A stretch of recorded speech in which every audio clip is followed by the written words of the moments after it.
starting to pick up ground on the Sony. 18.68 lap time with 2.5 minutes down. Well, halfway through this race, as they go into the infield, our 2 leaders.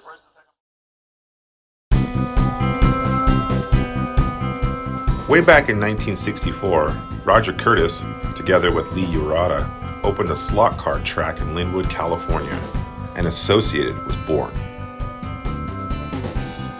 However, the slot car hobby was short-lived, and in 1969, Roger Curtis, together with Gene Husting, decided to step into a new and booming hobby: radio-controlled cars. During those early years, Associated Electrics experienced great success in on-road racing, but it soon became obvious a new class of racing was on the horizon.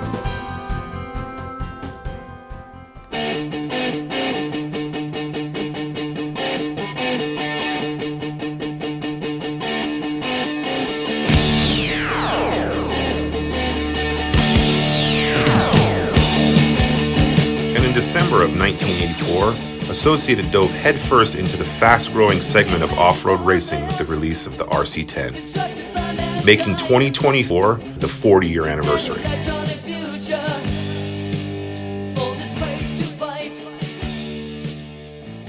Roger and my dad had to come up with a concept, right? There's the Tamiya and the Cox Scorpion, Kyosho had cars out there, and they didn't like really the designs that they had.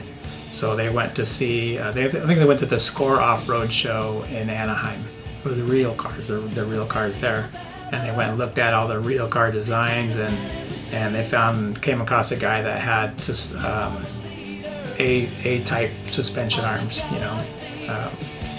And so they thought rather than having trailing arms in the front and having the A arms in the front and the back was just a better way to go. It made more sense. It kind of, you can mess with the roll centers and just had more versatility that they thought was a good idea, a good base, and that's what they went with. This new buggy had features and tuning options far beyond other vehicles, which led to an explosive growth within the company and forever changed two-wheel drive off-road RC racing. We tried to make the suspension adjustable. And it's probably more adjustable than most people realize. There are things on here that we haven't even explored ourselves. The upper arm in the front end is, of course, adjustable in length, which allows you to change the static camber. You can also adjust the roll center of the car. And that would be achieved by moving this inner pivot on the upper arm. It can be moved into any of these hold positions. In July of 1985, Team Associated, along with team driver Jay Halsey, took home the checkered flag at the very first IFMAR Off-Road World Championships in Del Mar, California. You know, I was really excited. I didn't realize the importance of it then as, you know, now. And it wasn't just another race to me, but it wasn't, you know, it was the first world, so I didn't know, you know, what to expect. To me, it was like, okay, it's like it's going to a national or something, because at that time, I'd raced BMX a little bit before then and different things, and they always had, there was a national every weekend, like in different sports, like BMX stuff. So I knew it was a big race, I just didn't know what it would turn into later, you know, how big it was, and but it was a great experience, and you know, we even back then though, I mean, you worked your butts off on the cars.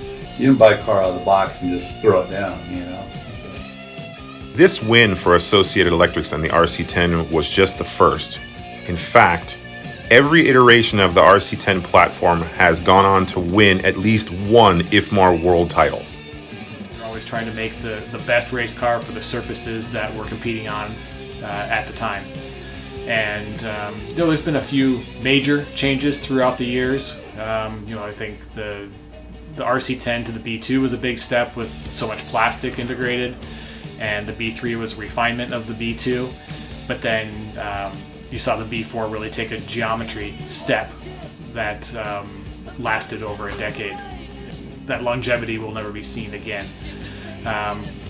at the end of the B4, we started working on a little bit more on weight bias and centralization of the weight, things like that. And you saw that really come into play for the B5 development, and quickly realized that we needed a more viable mid-motor version of the B5 and different battery configurations and all that type of stuff that led into the development of the B6. So, what's next for the RC10?